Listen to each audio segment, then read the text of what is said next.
What is up, YouTube? We are here in my truck 1078. This isn't Esmeralda. This isn't the first truck we ever bought. The first sleeper truck. This is the second truck we ever bought.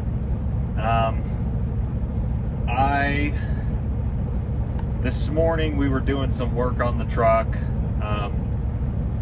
We did some front shocks on this truck, and then after doing that, we were going to get they did an alignment this morning. It ended up taking a little bit longer than I was hoping for, so I had my driver take Esmeralda 1077, the other blue Peterbilt, to go get his trailer loaded because he had a pickup appointment at noon. So I'm also going to be headed down to Salt Lake to go pick up a load. So I'll meet him in Salt Lake, swap trailers, because he's got to start heading to Texas on a load that I got him. So all of his stuff's in here, his big jug. Dude, I need to get me one of these. Holy crap, this thing is huge. That's bigger than my head. But all of his stuff's here in this truck, so finally got the truck aired up. So I'm gonna go hook up to a trailer. But yeah, this truck has now been fully serviced, and they replaced the front shocks, did an alignment. I'm pretty sure, I don't know if they're the original shocks or not that came on this truck, but the shocks that were here, the shocks themselves weren't leaking, but they were pretty old looking, so we just went ahead and swapped them out just to, keep the truck running pretty smooth. It's got new tires. What else have we done on this truck? We've done a couple other things. This truck had an overhaul, so it's currently at 803,000 miles. So it's a high mileage Peterbilt 2020. So anyways, it's a good truck. I love this truck. But yeah, so let's go get hooked up and we'll meet him down there in Salt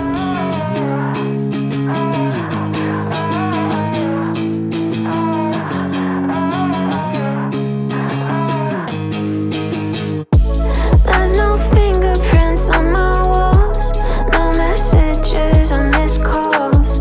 Didn't even care to say goodbye. And just like that, we are hooked up. We're going to be taking this trailer, 1754. Man, I love my symbol. That's the one thing I like about taking my old trailers, is I have my symbol on them, so I don't look like just some other ding dong with a blank trailer, and it matches. Truck, trailer, matches. We were perfect, now it's dead, but you're still ringing in my head. We were golden, now it's lead. May you be my last regret.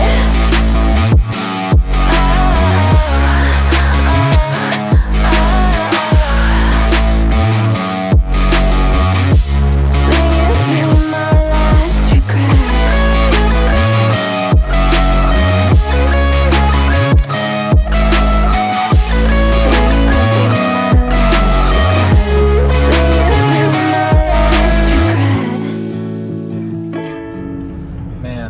I forget how much I like the nice, clean. Who's texting me? The nice, clean, sleek interior of these Peterbilts. As much as I love driving Ruby, and I'll drive Ruby as much as I can, the interior on that truck is in pretty rough shape. So, yeah, I need to work on that. We're gonna completely redo the interior at some point. That may just be an empty promise, because I'm not like driving Ruby all the time. If I was full time in that truck, you bet it would be a comfortable truck. But she doesn't get driven enough, I guess. So, anyways, but yeah. So I dropped my trailer. My driver who's in the other truck, he's in Payson, Utah, and then he's gonna head down to Texas. So I'm in Salt Lake right now. I'm gonna start heading down that way, and I'll meet him there and we'll swap trucks.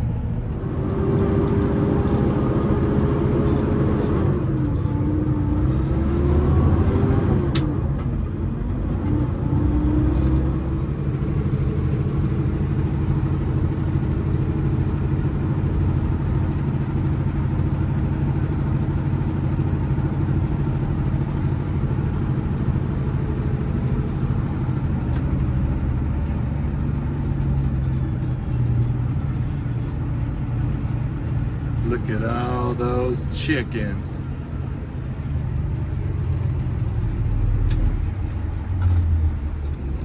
There she is. There's my other truck. My first truck.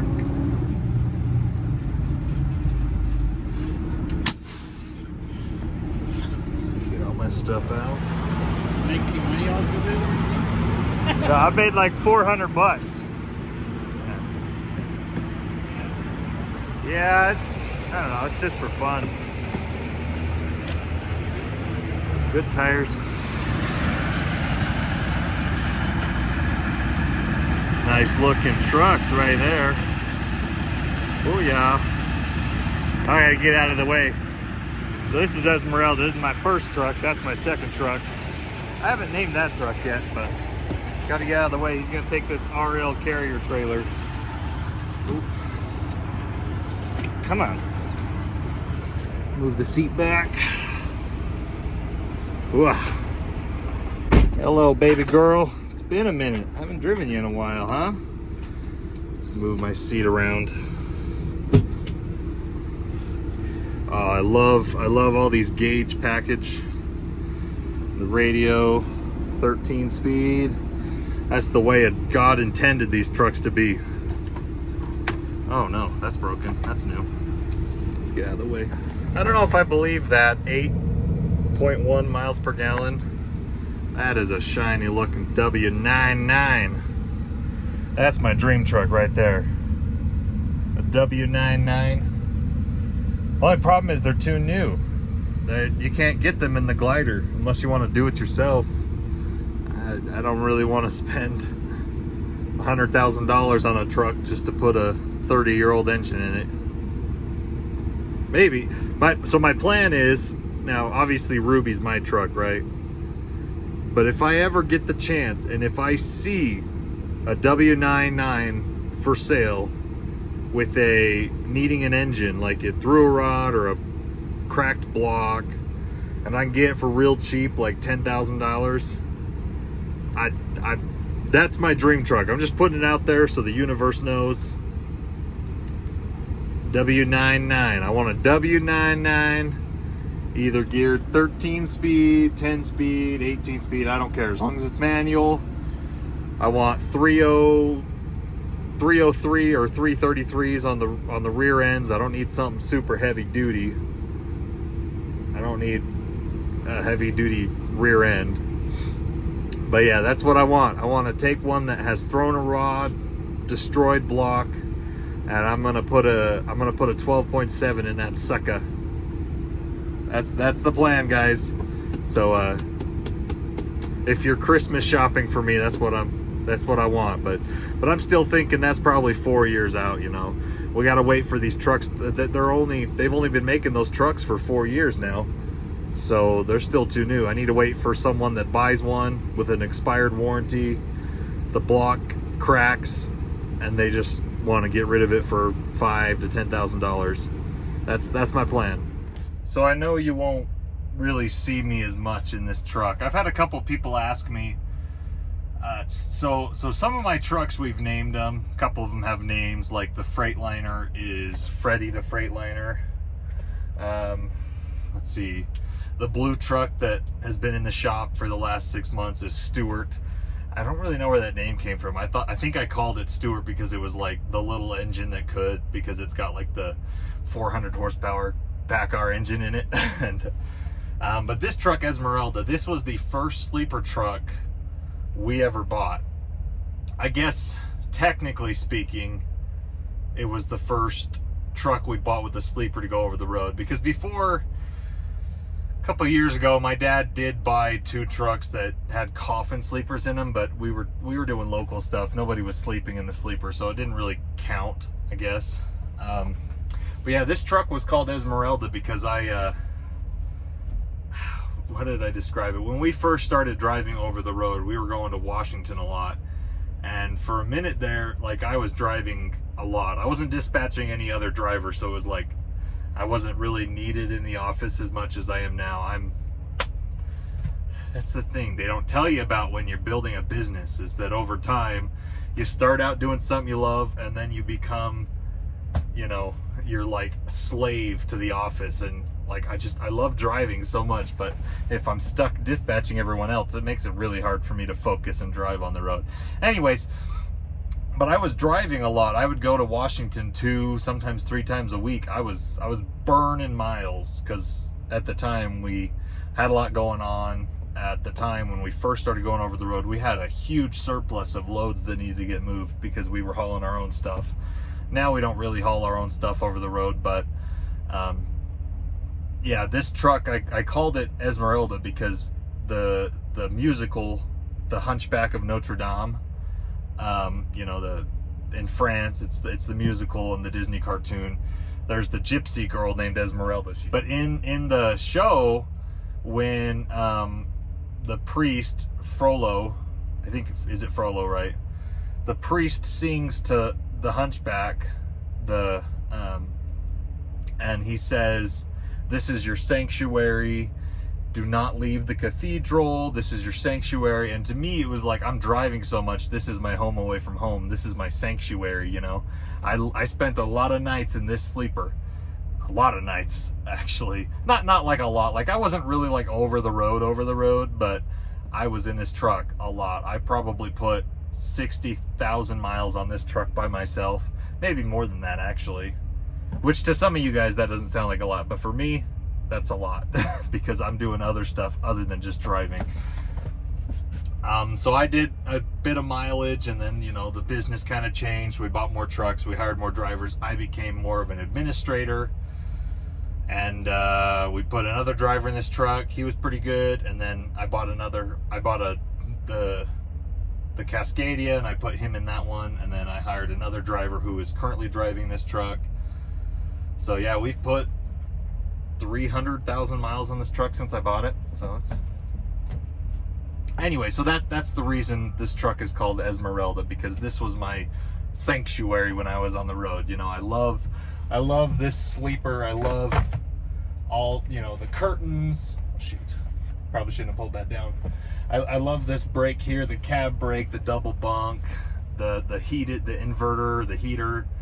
Actually, yeah. So I have a driver that's currently in this truck full time, and she's been a pretty good truck to us. We did have to do the front carrier bearing and differential. We had to do a radiator, had to do clutch. But that's about it. We haven't done anything else really to her. So anyways, yeah, I love this truck. So this is my truck. When I say Esmeralda is my first truck, it's because it was the first truck.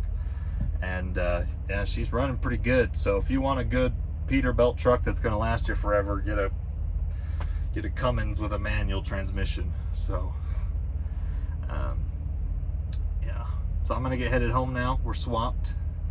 Let's get rolling. You know, for a 800,000 mile truck, almost a 1,000,000 mile truck, she still drives pretty straight, pretty smooth.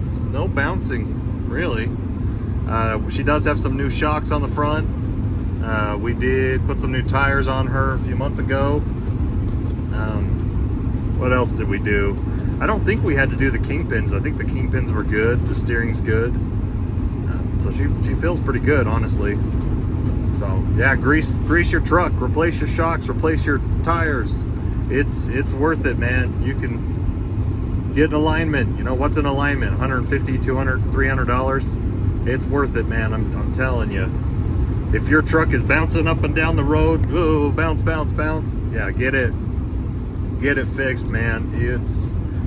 I mean, yeah, just the savings on your tires, just the savings on your mental health from all the bouncing. You know, it goes a long way. If your truck is driving smooth down the road, it's definitely worth your sanity. I know things are tough. I know rates suck, but it's not worth it to keep driving a truck if it's vibrating all the way down the road and making you super uncomfortable.